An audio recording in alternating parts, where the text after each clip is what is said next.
Welcome to science class. My name is Miss Rillieux, and this week we will be discussing Earth seasons. If you joined me over the past couple weeks, we're still in outer space. The first thing we discuss are the planets. And then after discussing the planets, we specifically discuss the characteristics of the sun, the moon, and the earth. And last week, we discussed the 8 phases of the moon. So before we talk about Earth seasons in today's session, let's review what we did last week. So for this activity, you are going to see a moon phase. And then what I want you to do with your notes is identify the name of that moon phase. So let's get started. At the bottom, we have our first moon phase. And so based on this picture, what's the name of this moon phase? It has 100% light. What do we call it? Correct. Whenever we see 100% of light and our moon is fully lit, we call this moon phase full moon. Number 2, we have a new moon, and I'll actually put it over here. So this moon, unlike our previous moon, it does not have any light. So what do we call the moon phase that does not have any light?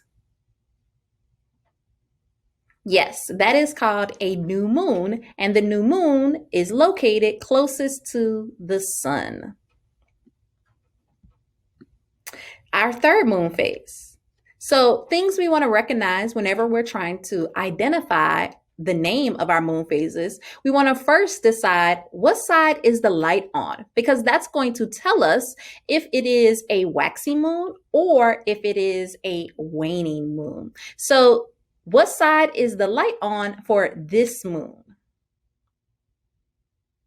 Yes, this moon has light on the right. And whenever we have light on the right, then the moon is part of the waxing moons. Okay, so once you have decided what side the light is on, identified if it is waxing or waning, the next step is to identify the shape of the light. Is it just a little bit of light, half light, or a lot of light? And that's going to tell you the name of the moon. So what about this moon? Little light, half light, or big light? Yes, this moon is practically almost full of light, so it has big light. So because this moon has big light, we know it is a gibbous. And as previously stated, we know it's part of the waxing phase because light is on the right. So we know that the name of this moon is a waxing gibbous.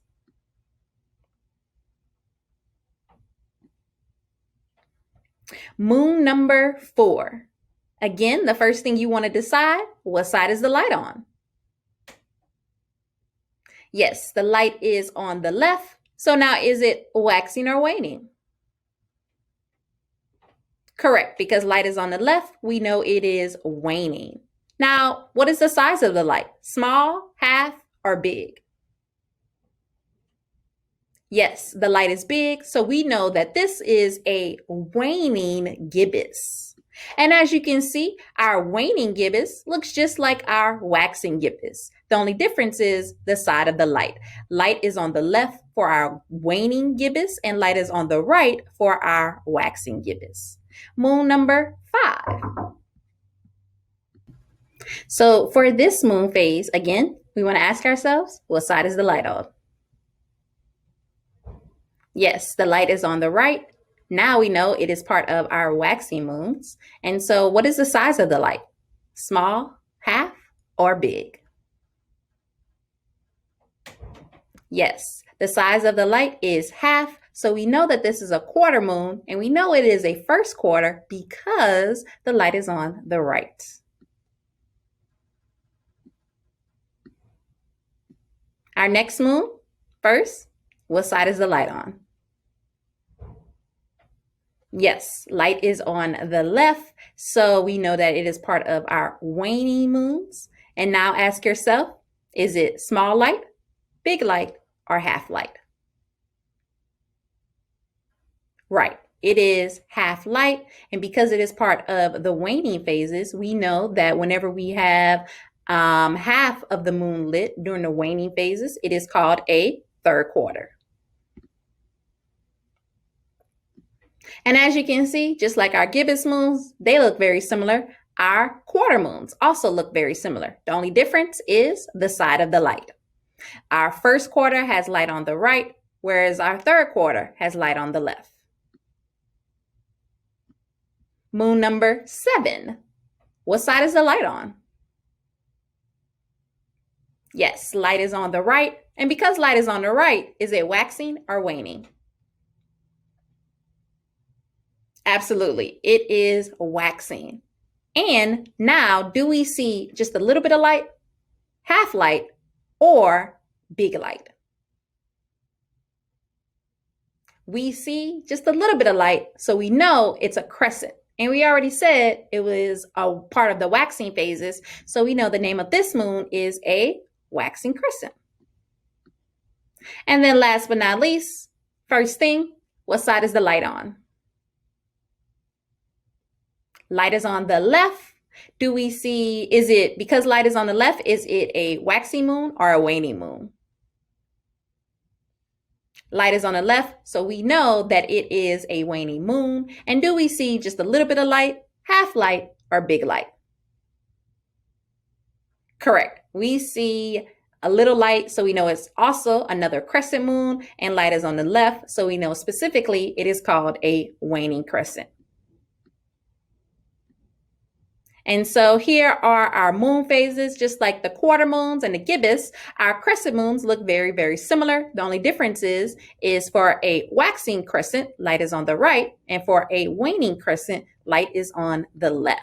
So to review our moon phases, we have 8 moon phases. Our moon phases move counterclockwise, starting with new moon that does not have any light, and then moving on to our waxing moons, which have light on the right. And as we go from a waxing crescent to a first quarter and then to a waxing gibbous, our light is increasing. Then once we are finished with our waxing phases, we are then at the full moon, where we see 100% of the lit side of the moon. After the full moon, we then move on to the waning phases. And the waning phases, the light decreases as we move from one moon to the next. But for all of the moons within the waning phase, light is on the left. So now that we have reviewed our moon phases, let's move on to today's session. This session is going to be on TEK 4.86. Students will be able to collect and analyze data to identify sequences and predict patterns of change in shadows, seasons, and observable appearances of the moon. So last week we did the appearance of the moon. So this week we're going to focus on the seasons. The essential question I have for you this week: what patterns do we experience on Earth that are a result of the moon, of the sun, Earth, and moon? So what are some patterns? And we learned one pattern last week because of position of sun, Earth, and moon, which are our phases. And this week, we're going to focus on our seasons.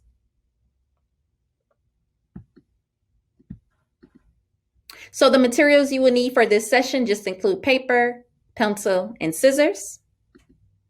And the first thing we're going to do is take our piece of paper, fold it in half, hamburger style, or you can fold it hot dog style. It really is up to you. But once you have that paper folded, by your preference, I want you to take your pencil and draw 3 lines.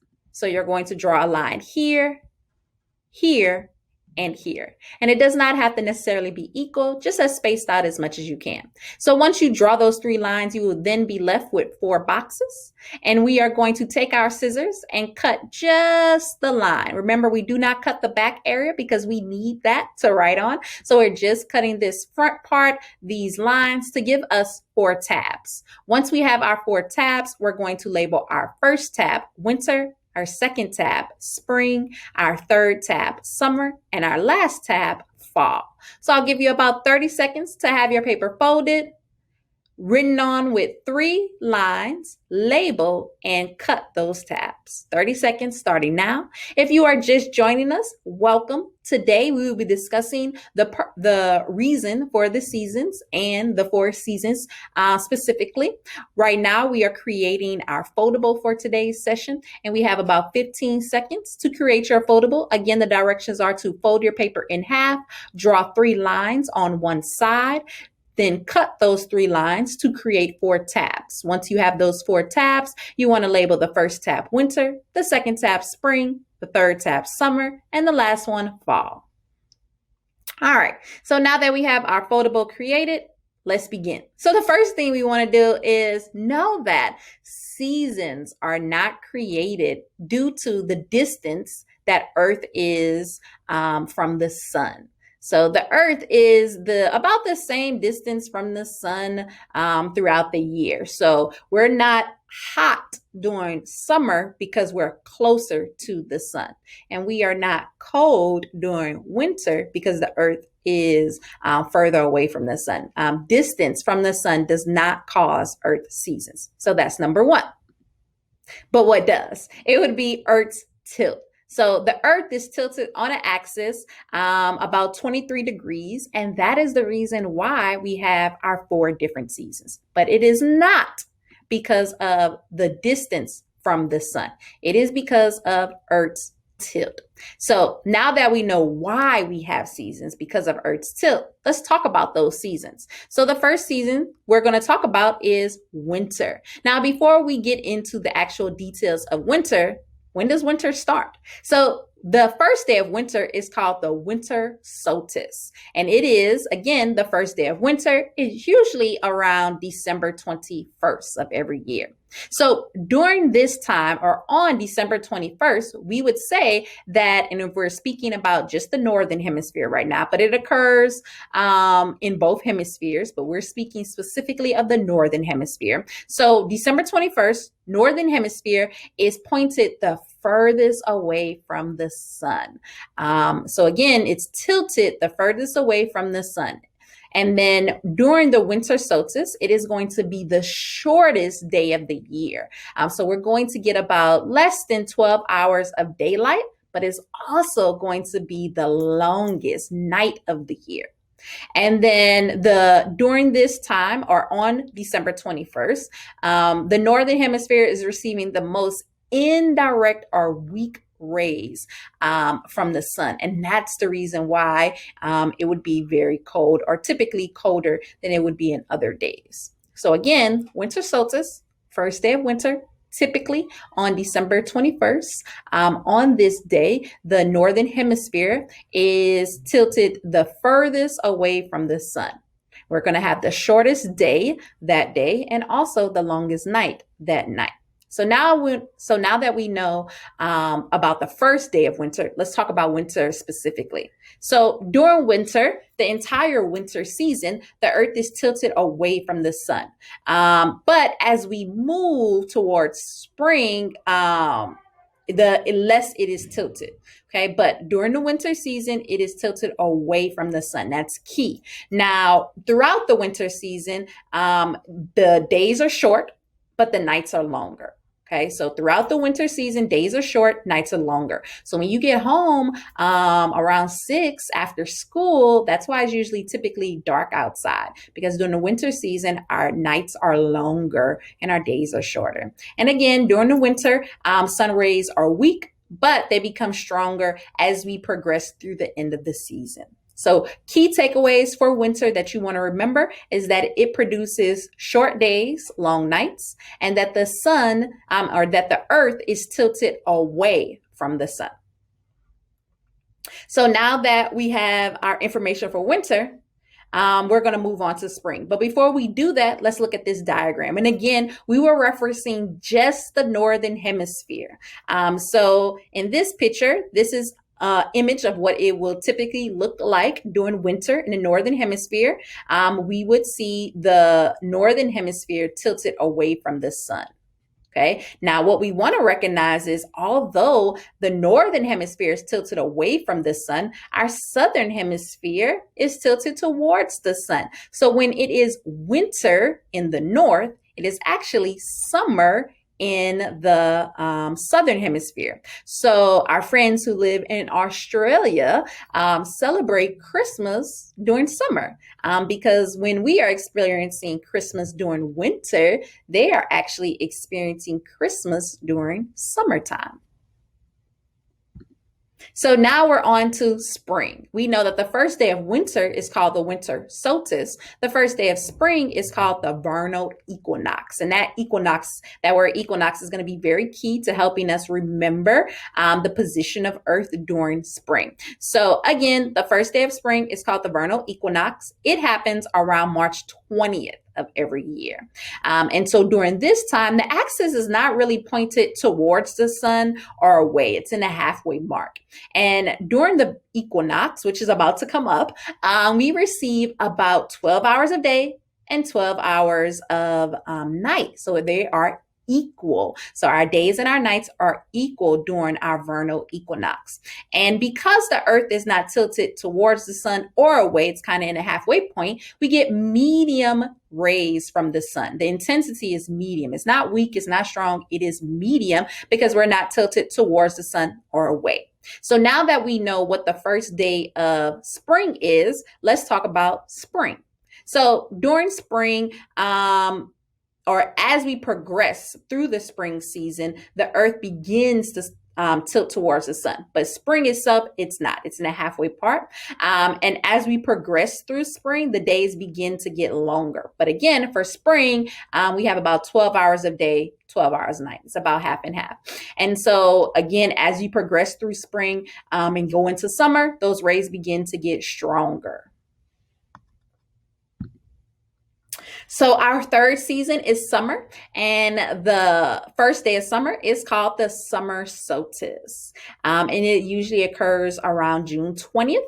During this time, or on June 20th, it is when the earth is pointed towards the sun.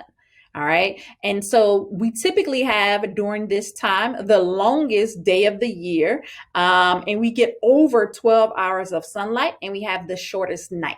So summer is going to produce long days, but short nights. And during this summer season, we're going to have the most direct rays. So those rays are going to be hitting directly on us, which gives us those high temperatures.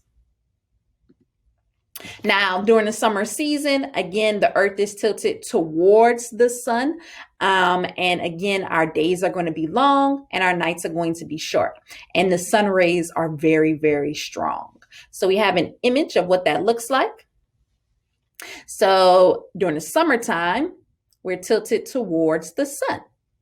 And again, that's going to produce long days, but short nights. Now, although our northern hemisphere, are those of us who live, like we live in the northern hemisphere, we're experiencing summer, though our friends who live in the southern hemisphere are experiencing winter. So winter for our friends in Australia is around June.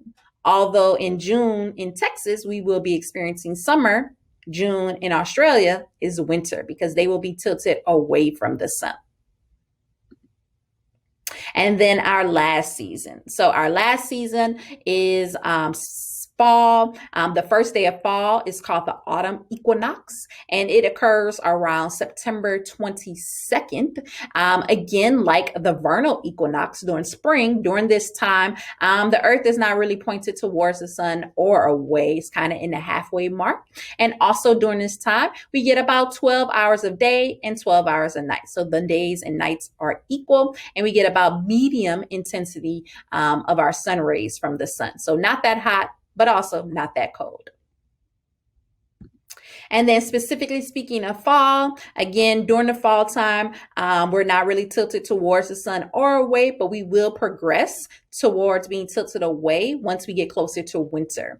And again, in fall, days and nights are equal, but as we get closer to winter, those days will begin to get shorter and those nights will begin to get longer.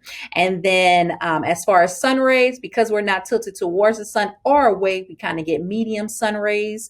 And that's why it's not that hot or not that cold. And then again, we will start the seasons over with the winter solstice on December 21st. So that explains everything about our seasons. Again, the key thing we want to remember about our seasons is that it is not caused due to the distance Earth is from the sun. It is caused by Earth's tilt. If you're tilted towards the sun, it is summer. Tilted away from the sun, it is winter. And if you're not really tilted towards or away, you're kind of in the middle, it's either fall or spring, depending on your position. So now let's fill in our season sort. So the first thing we want to do is fill in our season. So we will start here and we're going to look at the northern hemisphere. So is this northern axis tilted towards the sun or away? Correct. It is tilted towards the sun. And whenever we're tilted towards the sun, we know that is summer. And then we also know that because it is summer, the first day of summer is called the summer solstice. Now, what's happening in the southern hemisphere? If the northern hemisphere is experiencing summer and a summer solstice, what is the southern hemisphere experiencing at this position? Yes, they're experiencing the complete opposite of summer, which is winter.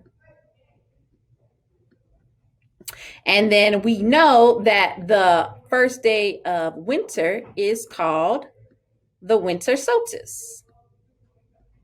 Sorry, I'm trying to move it. There we go. And then I'm going to move winter solstice. All right. And so we're referencing just the northern hemisphere. What month typically is part of our summer season?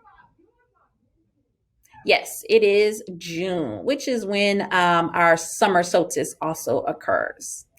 All right. So now that we have done our left side, let's focus on the right side. So if the left is experiencing summer in the northern hemisphere, it is always opposite on the right side. So as you can see, our northern hemisphere is now tilted away from the sun. And whenever we are tilted away from the sun, what season will we be experiencing? Correct. We will be experiencing winter. And we know that the first day of winter is called the winter solstice. And if we are experiencing winter in the north, then what will we be experiencing in the south?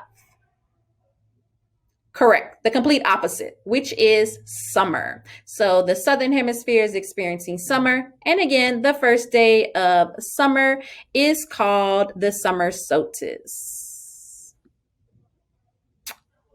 And then if we are speaking specifically of our northern hemisphere, what is the month that the winter solstice occurs during? Correct. The first day of winter is during December. And then I'm also going to label this middle image, which is called the sun. And then we'll finish off our last two seasons. Now, similar to the moon phases, our seasons also move in a counterclockwise direction. So after summer, if we're referencing only the northern hemisphere, which at this position is not tilted towards the sun or away, and whenever it's not tilted towards the sun or away, we know we're experiencing fall or spring. Now, because the northern hemisphere is summer here, what would the northern hemisphere be here? Would it be fall or spring?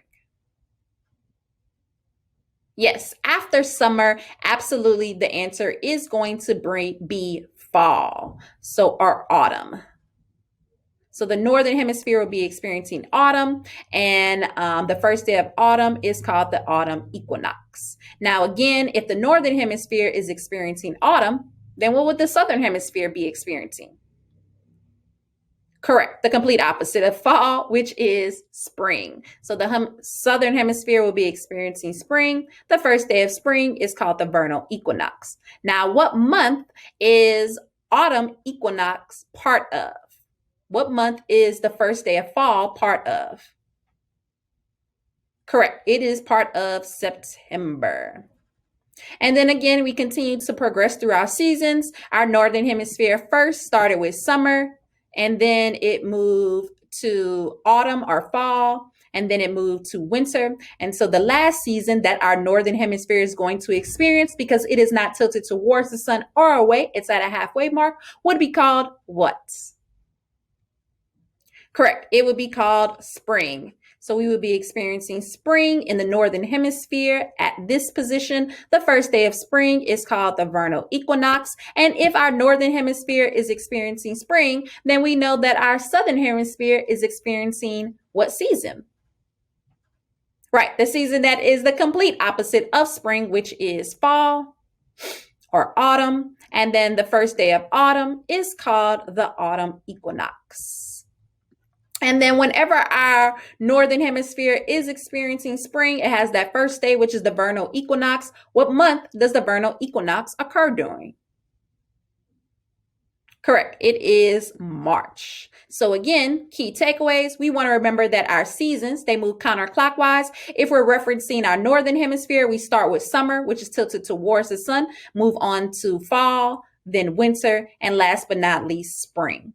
And then whatever season we're experiencing in the northern hemisphere, we always experience the complete opposite in the southern hemisphere.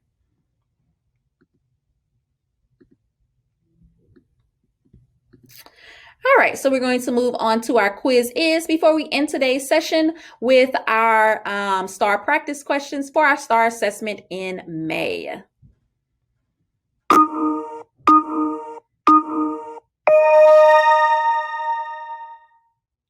So question number 1. Why do we experience a change in seasons? Why isn't it summer all year long? Why do we have summer, fall, winter, and spring? Why do we have 4 seasons and not just one? Correct. It is because of the Earth's tilt. Great job.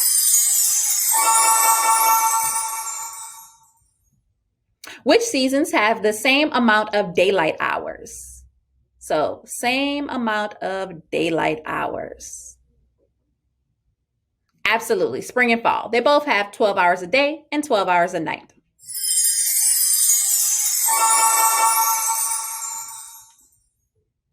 How long is a day on Earth? So 1 day equals how many hours?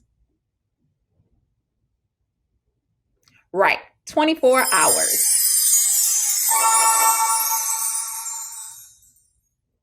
Which season or seasons have the shortest daylight hours? So when do we experience short days but long nights? Correct, that is during the winter season. That's why it gets dark at about 6. In Houston, at least.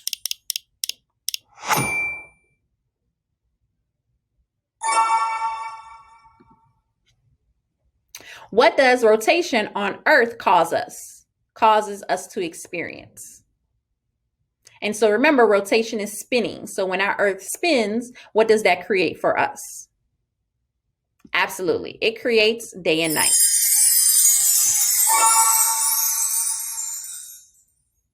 What happens when the area in which you live in is tilted away from the sun? Keyword away. What season is going to occur when you're tilted away from the sun? Absolutely. Away from the sun, less sun rays, so it's going to be colder. You're going to get winter.